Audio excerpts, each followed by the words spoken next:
Google veut lancer un podcast personnalisé généré par IA pour vous résumer l'actualité chaque jour. Bonjour à tous, ici Tazio pour Culture Internet. Aujourd'hui on parle de Daily Listen, la dernière expérimentation de Google. Sommes-nous devant une avancée technologique majeure ou face à une dérive qui pourrait transformer notre rapport à l'information ? Imaginez, vous ouvrez votre application Google et là, sous la barre de recherche, une carte apparaît « Made for you ». En quelques clics, une voix commence à vous résumer l'actualité du jour. 5 minutes suffisent pour tout savoir sur les sujets qui vous intéressent. Pas besoin de lire, pas besoin de chercher. C'est la promesse de Daily Listen, un podcast personnalisé entièrement généré par l'IA, l'intelligence artificielle. L'idée est brillante sur le papier, des résumés audio des actualités les plus pertinentes, créés à partir de votre historique de recherche et de vos habitudes. Tout se fait directement dans l'application Google, sans effort. Pour les utilisateurs pressés ou en déplacement, c'est une solution idéale, un résumé clair, digeste et surtout adapté à chacun. D'un côté, il faut reconnaître que Daily Listen a de quoi séduire. Imaginez-vous dans les embouteillages ou sur un tapis de course, pas besoin de fixer un écran. Les informations vous parviennent claires et adaptées à votre quotidien. Cette accessibilité est une avancée réelle, notamment pour ceux qui ont des contraintes visuelles ou qui préfèrent l'audio à la lecture. Et puis, il y a l'intelligence artificielle, véritable moteur de cette fonctionnalité. Elle ne se contente pas de lire les articles, elle simplifie les sujets complexes, les transforme en capsules audio, faciles à comprendre. Et si cela ne vous plaît pas, un pouce levé ou baissé et l'algorithme ajuste ses recommandations. C'est une personnalisation poussée à son paroxysme et à première vue, cela semble répondre parfaitement à nos besoins.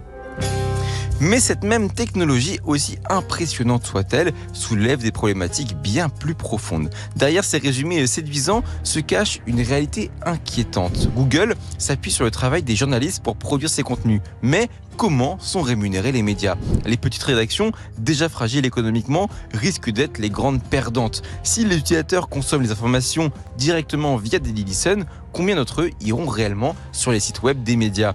C'est un modèle économique où les plateformes deviennent les véritables gardiennes de l'information.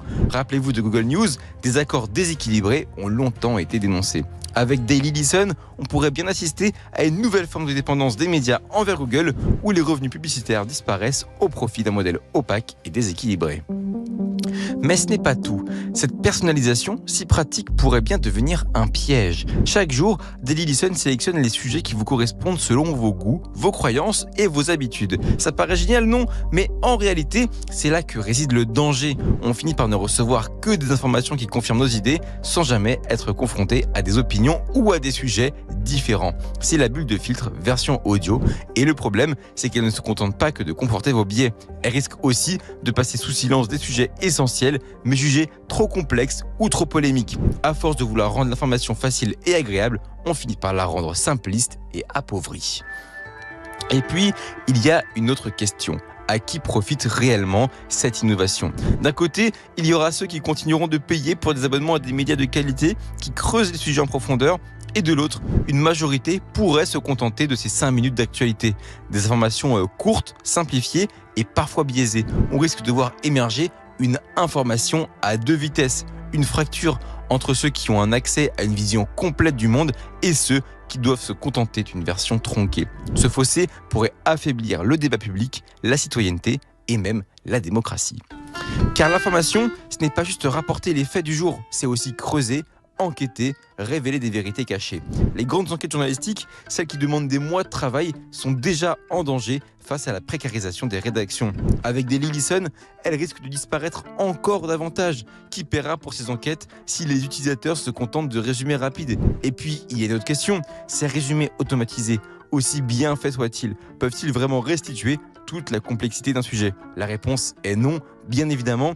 En standardisant l'information, on perd la nuance, la profondeur et finalement une partie de la vérité.